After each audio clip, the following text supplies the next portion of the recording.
बोलो शंकर भगवान की जय। बोलो सद्गुरुदेव भगवान की जय।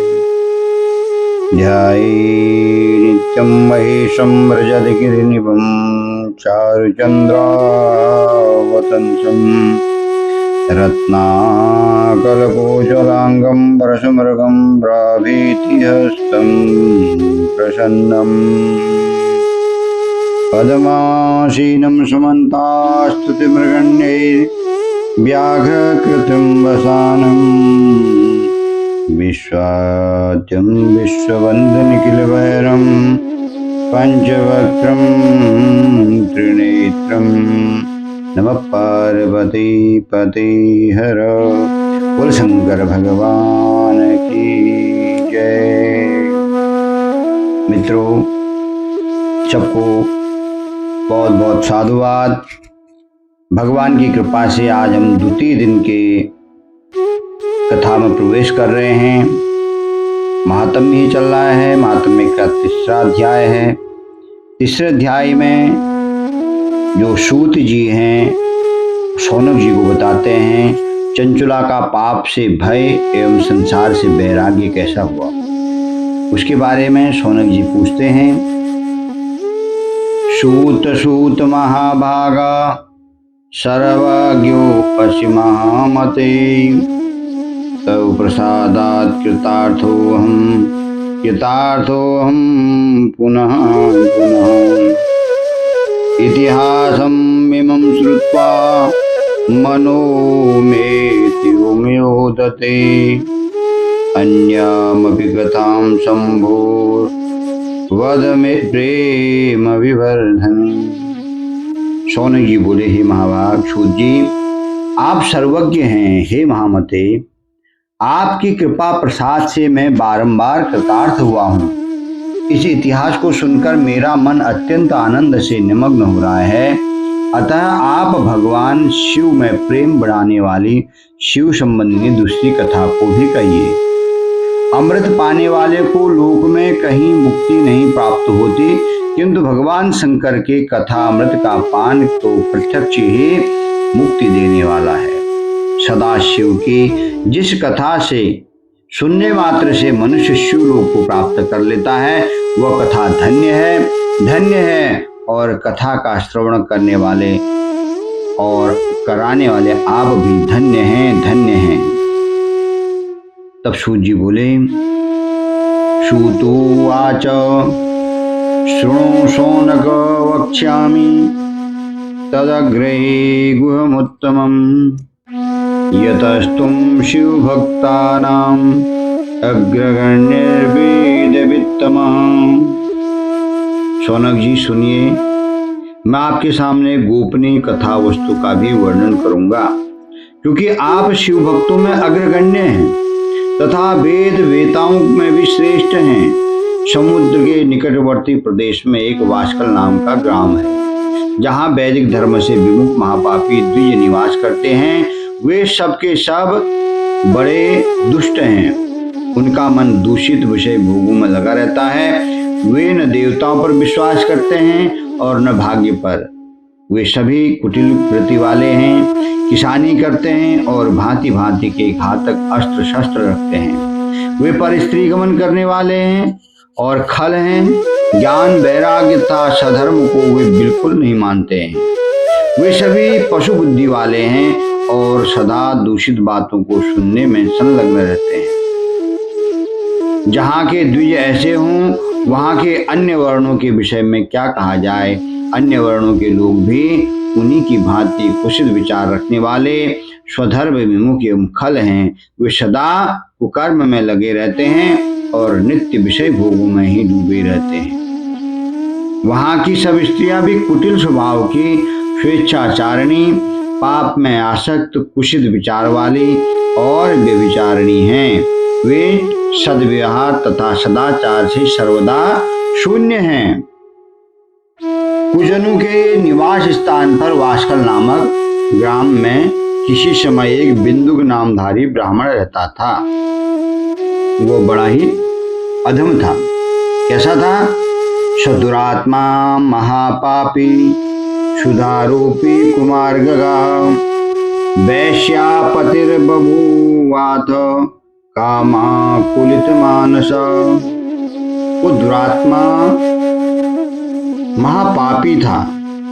यदि भी उसकी स्त्री बड़ी सुंदर थी तो भी वो कुमार्ग पर ही चलता रहता था, स्त्री की बात नहीं मानता था।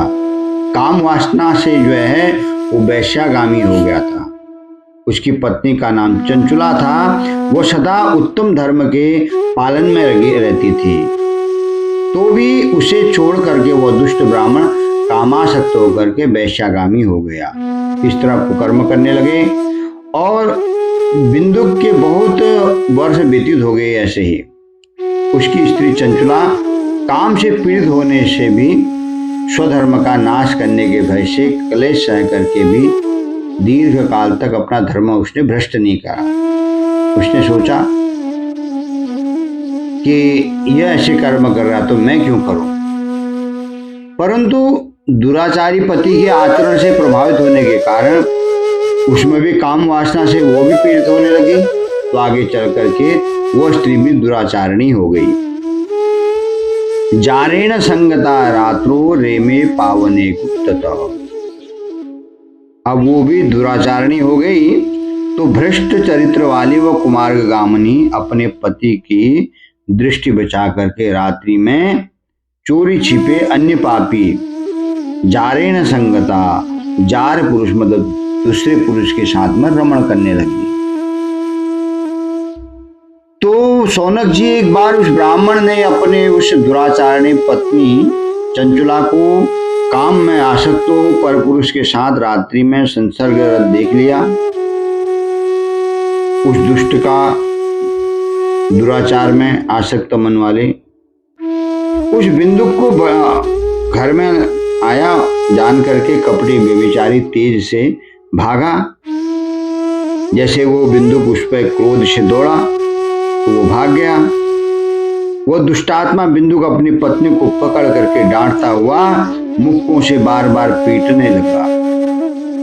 वो व्यभिचारी दुष्टा नारी चंचुला पीटी जाने पर भी कुपित होकर के निर्भयता पूर्वक अपने दुष्ट पति बिंदु से कहने लगी। चंचुला बोली, भवान प्रतिदिनम कामम रमते वेश्या कुधी माम विवाह स्वपत्नीम च युवतीम पति सेवनीम।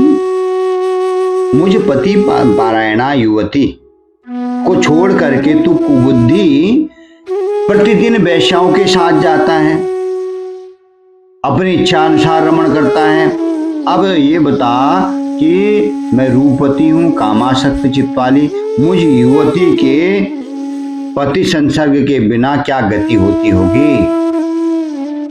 अत्यंत सुंदर हूं, नौवयौन हूं, उन्मत्त हूं, आपके संसर्ग के बिना व्यथित चित्त वाली मैं कामजन्य दुख को कैसे सह सकती हूँ। तब सूत जी कहते हैं, इत्युक्ता सतया मूर्खो मूढ़धे ब्राह्मणोधमा प्रोवाच बिंदुगो पापी स्वधर्म विमुख खला। सूत जी कहते हैं, उस स्त्री के इस प्रकार कहने पर वो मूढ़ बुद्धि मूर्ख ब्राह्मण अधम स्वधर्म विमुख दुष्ट पापी बिंदु कहने लगा। बिंदु बोला, सत्यमेतत्त्वयोक्तं हि काम व्याकुल चेतसा हितम वक्ष्यामि तमाप्ते शृणुकान्ते भयं त्यज। अब प्रिय तू सुन, अपना भय त्याग और काम की बात सुन। तू निर्भय होकर के नित्य पर पुरुषों के साथ में संसर्ग कर और उनसे तू धन खींच। वो सारा धन तू मुझे दे दे।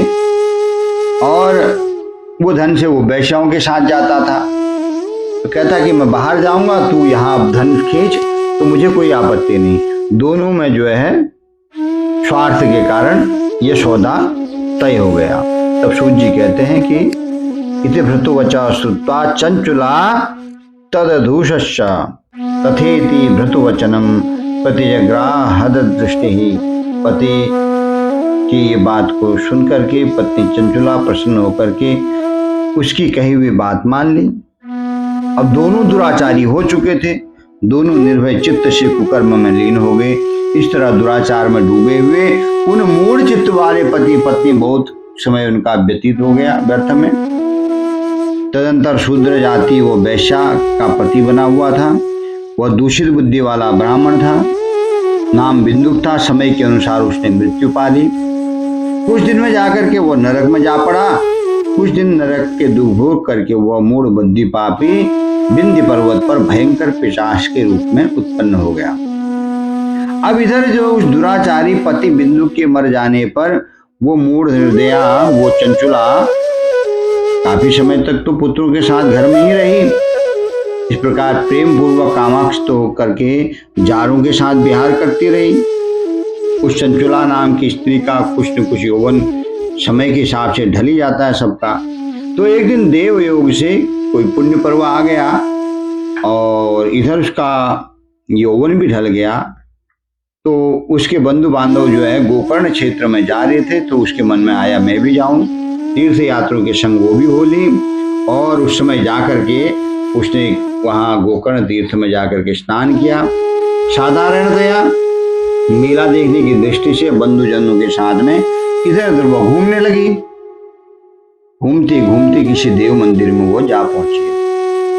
उसने एक देवज्ञ ब्राह्मण वहां पर कथा कर रहे थे, तो उनके मुख से भगवान शिव की परम पवित्र मंगलकारिणी उत्तम पौराणिक कथा सुनी। तो ब्राह्मण के मुंह से क्या चल रहा था उस समय में, योषिताम जार सक्ता नाम नरके यम किंकरा। ब्राह्मण क्या कह रहे थे, कथावाचक ब्राह्मण, कि जो स्त्रियां पर पुरुषों के साथ व्यभिचार करती हैं वो मरने के बाद जब यमलोक में जाती हैं तब यम के दूत उनकी सतप्त लोह परिगम छिपंती सम मंदिरे, उनकी योनि में लोहे का परिग डालते हैं तपा हुआ। इति पौराणिक तोस्वा, ये पुराणों में इसका वर्णन लिखा हुआ हो बता रहे हैं। अब उसके मुख से वैराग्य बढ़ाने वाली कथा सुन करके चंचुला के भय व्याकुल हो गई, कांपने लगी। जब कथा समाप्त हुई वहां से सब बाहर चले गए। भयभीत होकर के नारी एकांत में शिव पुराण की कथा बांटने वाले ब्राह्मण के पास गई और चंचुला ने कहा कि हे ब्राह्मण देव, आपने धर्म को मैं कुछ नहीं जानती हूँ, इसलिए मैंने बहुत दुराचार किया है। यह सुनकर के मेरे ऊपर मां बड़ी अनुकंपा है कि आपके मुंह से मैंने सुना, तो आप मेरा उद्धार का कोई जो है उपाय बताएं। हे प्रभु, मैं तो मूढ़ बुद्धि इतने घोर पाप किए हैं, कामांध होकर के अपनी संपूर्ण युवावस्था व्यभिचार में बिताई है। आज वैराग्य रक्षे ओतप्रोत होकर के आपके इस प्रवचन को सुन करके मुझे बड़ा भय लग रहा है। मैं कांप उठी हूँ, मुझे संसार से वैराग्य हो गया है। अब वो पापिन को मनी मन अपने आप को धिक्कार कर रही है कि मैं सदैव जो है कुशित विषयों में फंसी हुई थी, धर्म से विमुख हो गई थी, थोड़े से सुख के लिए हित का अपना नाश कर दिया। ये भयंकर कष्ट देने वाले घोर पाप मैंने कैसे अनजाने में कर डाले। हाय, यह न जाने किस किस घोर कष्टदायक दुर्गति में मुझे पड़ना पड़ेगा और कौन बुद्धिमान पुरुष कुमार में मन लगाने वाले मुझ पापिन का साथ देगा। मृत्यु काल मुझ भयंकर यमदूत को मैं कैसे देखूंगी जब वे बलपूर्वक मुझे गले में फंदा डाल करके ले जाएंगे। मैं कैसे धीरे धारण कर सकूंगी। नरक में जब मेरे शरीर के टुकड़े टुकड़े किए जाएंगे उस समय विशेष दुख देने वाली यह महायातना को मैं वहां कैसे सहूंगी। दिवा चेष्टा इंद्रियाणि कथम प्राप्त शोचति, रात्रो कथम लभिष्ये हम निद्राम दुख परिलुप्तता। दुख और शोक के सागर में ग्रस्त हो वो दिन में सहज नहीं, इंद्रिय व्यापार में, और रात में नींद कैसे प्राप्त कर सकूंगी। हाय, मैं मारी गई, मैं जल गई, मेरा हृदय विदीर्ण हो गया और मैं सब प्रकार से नष्ट हो गई, क्योंकि मैं हर तरह से पापों से डूबी रहती हूँ।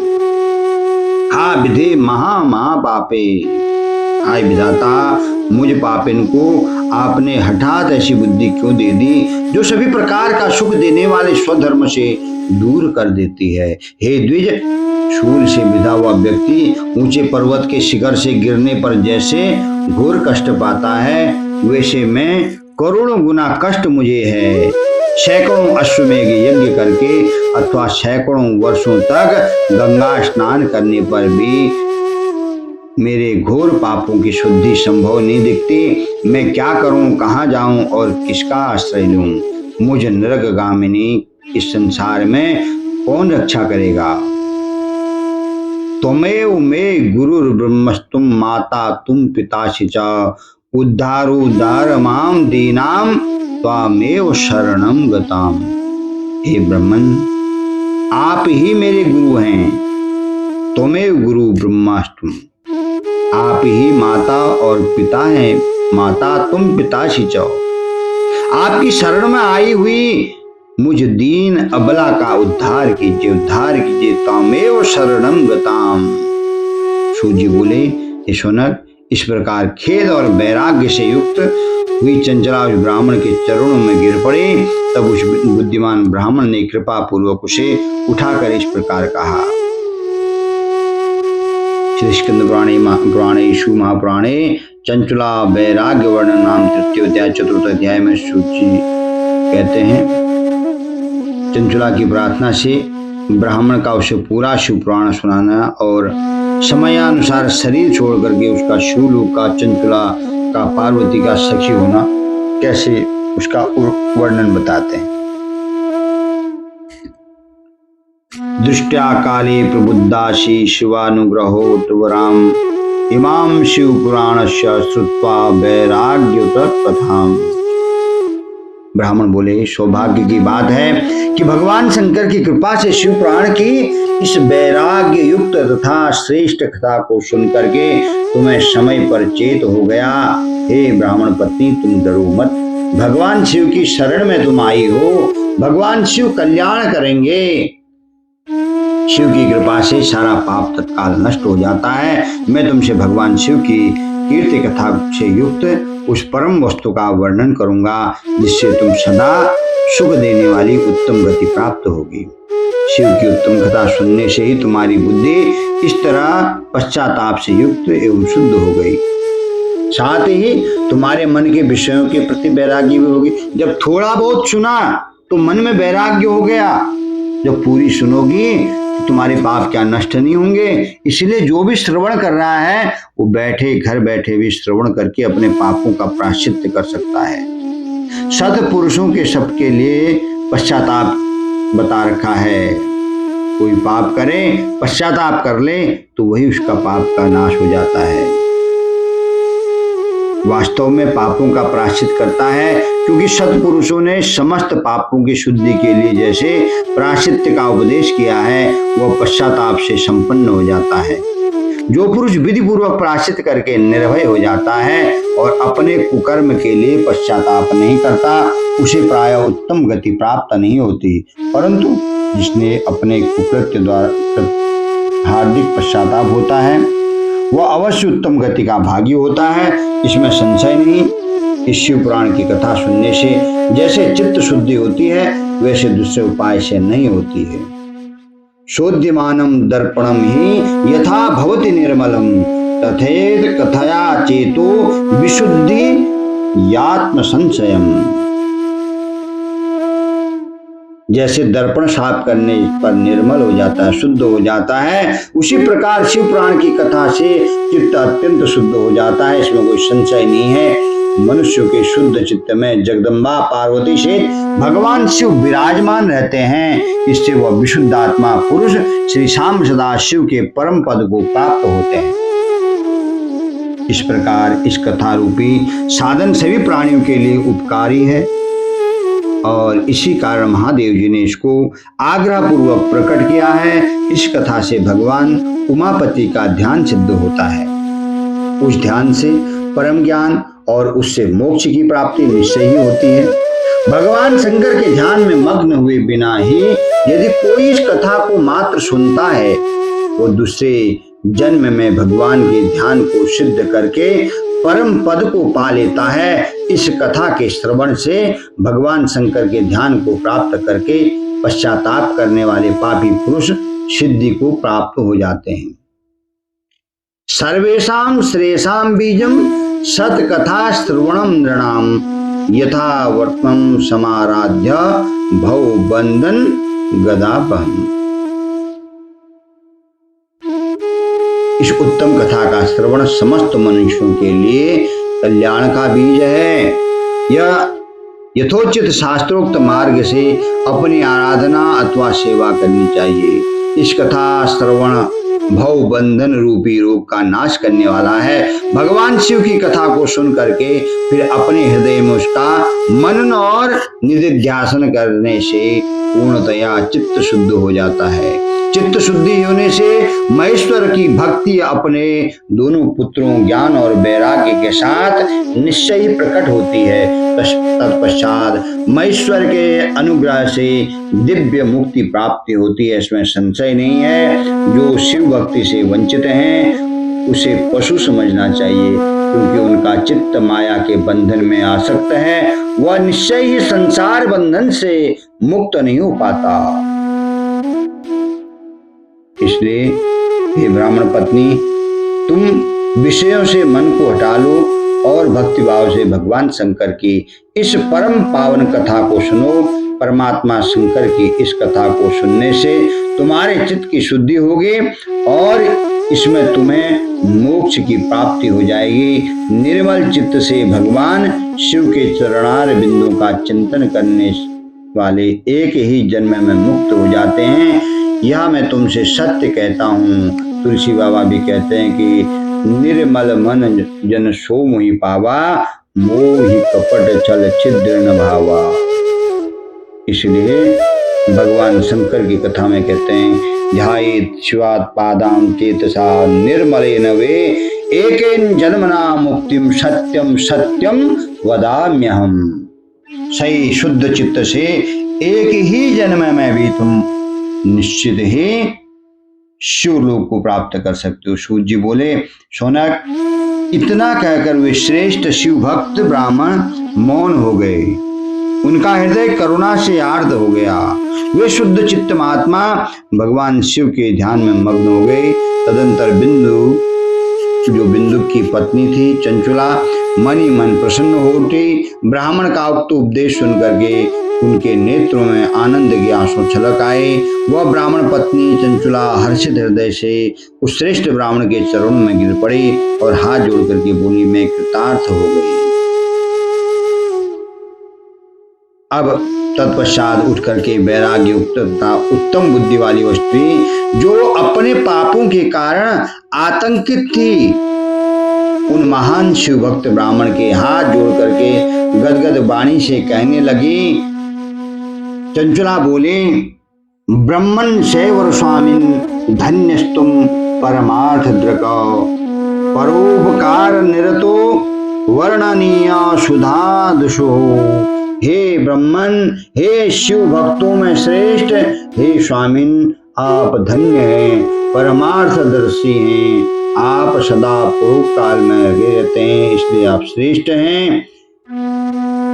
सुसाधुषु, साधु पुरुषों के प्रशंसा के योग्य हैं। हे साधु, मैं नरक के समुद्र में गिरी जैसे गिरने ही वाली थी, आप मेरा उद्धार कीजिए।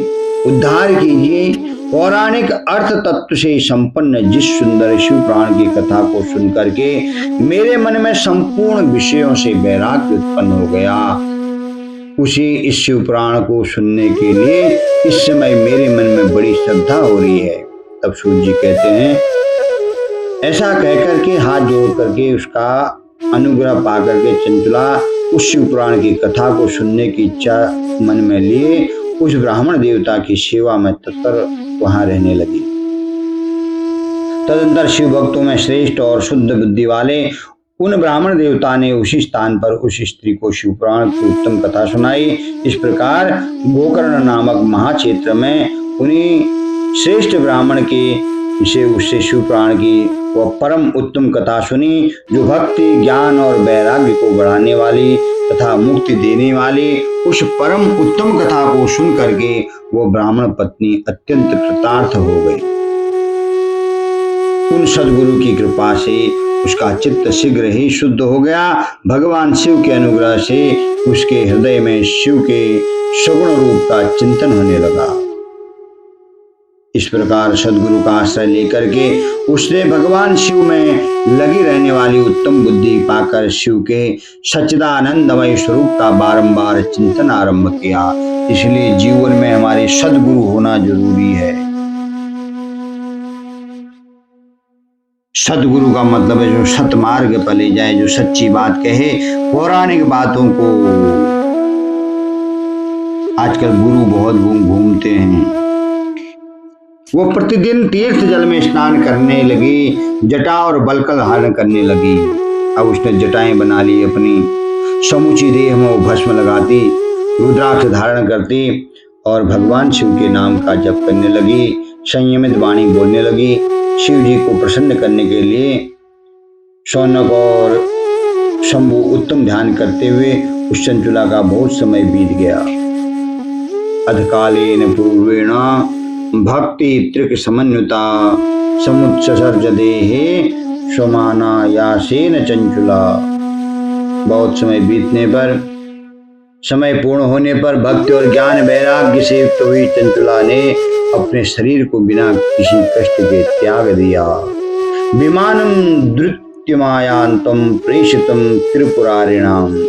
इतने में ही त्रिपुर शत्रु भगवान शिव का भेजा हुआ एक दिव्य विमान द्रुत गति से, तेज गति से वहां पहुंचा, जो अनेक अपने गणों से संयुक्त और भांति भांति के शोभा साधनों से संपन्न था। चंचुला उस विमान पर आरूढ़ हुए और भगवान शिव के श्रेष्ठ पार्षदों उसे तत्काल शिवपुरी में पहुंचा दिया। उसने सारे मल धुल गए। वह दिव्य रूप धारणी दिव्यांगना हो गई। उसके दिव्य अव्यय अपनी शोभा बढ़ाते हुए मस्तक पर अर्धचंद्र का मुकुट धारण किए हुए वह गौरांगी देवी शोभाशाली दिव्य आभूषणों से विभूषित थी। गत्वा तत्र महादेवम साददर्शा त्रिलोचनम विष्णु ब्रह्मा दिव्यदेवी सेव्यमानम सनातनम। वहां पहुंच करके उसने त्रिनेत्रधारी महादेव जी को देखा। ब्रह्मा विष्णु आदि देवता उस सनातन शिव की सेवा कर रहे थे। गणेश, भृंगी, नंदीश, वीरभद्रेश्वर आदि गण उत्तम भक्ति के साथ उनकी उपासना कर रहे थे।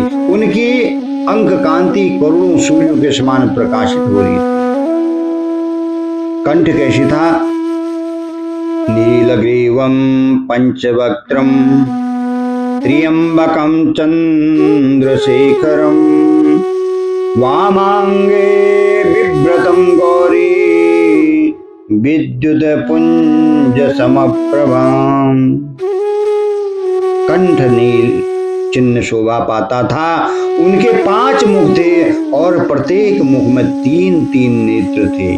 मस्तक पर अर्धचंद्राकार मुकुट शोभा देता है। उन्होंने अपने वामांग में गौरी देवी को बिठा रखा था, जो विद्युत पुंज के समान प्रकाशित थी। गौरीपति महादेव जी की कांति कपूर के समान गौर थी। कर्पूर गौरम। उनके सभी अलंकार धारण कर रखे थे। सर्वालंकार धारणम। और सारा शरीर श्वेत भस्म से भाषित था। शीत भस्माद संदेहम शीत वस्त्र महोज्वलम। शरीर श्वेत वस्त्र शोभा पा रहे थे। सफेद भस्म लगा रखी थी। अत्यंत उज्जवल वर्ण के थे। इस प्रकार परम उज्जवल भगवान शंकर का दर्शन करके वह ब्राह्मण पत्नी चंचुला बड़ी प्रसन्न हुई। अत्यंत प्रीति युक्त होकर के उसने बड़ी उत्तावली भंग से भगवान शंकर को बारंबार प्रणाम किया। फिर हाथ जोड़ करके वो बड़े प्रेम, आनंद और संतोष से युक्त हो विनीत भाव से खड़ी हो गई उसके नेत्रों से आनंद अश्रुओं की अविरल धारा बहने लगी तथा संपूर्ण शरीर में रोमांच हो गया। उस समय भगवती पार्वती और भगवान शंकर उसे बड़ी करुणा के साथ अपने पास बुलाया और सौम्य दृष्टि से उसकी ओर देखा। पार्वती जी ने तो दिव्य रूप धारणी बिंदु प्रिया चंचला को प्रेम पूर्वक अपनी सखी बना लिया। वह उस परमानंद घन ज्योति स्वरूप सनातन धाम में अविचल निवास पाकर के दिव्य सौख्य से संपन्न हो अक्षय सुख का अनुभव करने लगी। इस प्रकार वो वहीं की निवासी हो गई। भगवान की इस दिव्य कथा का जो श्रवण करता है उसके सभी पाप नष्ट हो जाते हैं। चंचला इतनी महापापन होते हुए भी उसने भगवान के नाम का सहारा लेकर के भगवान के धाम को प्राप्त किया। धाम ही प्राप्त नहीं किया, मां उमा की सखी बना लिया। ऐसा उसको सौख्य प्राप्त हुआ। इसलिए जो समय निकाल करके भी, थोड़ा समय भी निकाल करके आप इस कथा को श्रवण करें, मां पार्वती की कृपा से, मां भोलेनाथ शंकर की कृपा से आपके भी संपूर्ण पापों का दहन होकर के आप विश्वलोक के अधिकारी हो जाएंगे। श्री स्कंद पुराणे महापुराणे शिव महापुराणे महात्म्ये चतुरादशवर्णनाम चतुर्थोध्याय चंचला का इसमें वर्णन था, आपने सुना। अब हम आगे के अध्याय में शुरू करेंगे। आप अब दूसरे दिन की कथा में श्रवण करेंगे तो नित्य आपको इसी प्रकार शिव महापुराण की कथा आपको सुनाई जाएगी। आप कथा श्रवण भी करें और इसके साथ साथ में जो है मेरे इस चैनल को लाइक, सब्सक्राइब और शेयर भी करते रहें। सभी को कथा का लाभ भी मिले और हमारा भी मनोबल बढ़ता रहे। सबको जय जय शंकर की जय जय सिया राम। भगवान सबका कल्याण करें। जय जय शंभू।